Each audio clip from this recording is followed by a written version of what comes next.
ধর্মীয় ভাবগাম্ভীর্যতার সাথে পবিত্র ঈদুল আজহার জামাত অনুষ্ঠিত হয়েছে।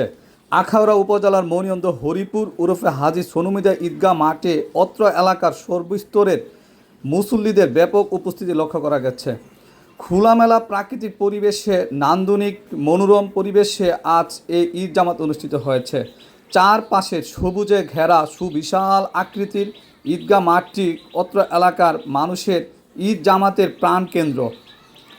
প্রায় ৩০ বছর ধরে এই ঈদগাহ মাঠে অত্র এলাকার মুসল্লিদের ঈদের জামাত অনুষ্ঠান করতে লক্ষ্য করা যায়। এই ঈদগাহর পাশে রয়েছে একটি প্রাচীন সুবিশাল আয়তনের একটি কবরস্থান এবং ৩ পাশে জলাধার রয়েছে। ঈদগাহটি দেখতে খুবই সুন্দর এবং মনোরম, চারপাশ দেখতে মানুষের মনকে আকর্ষণ করে।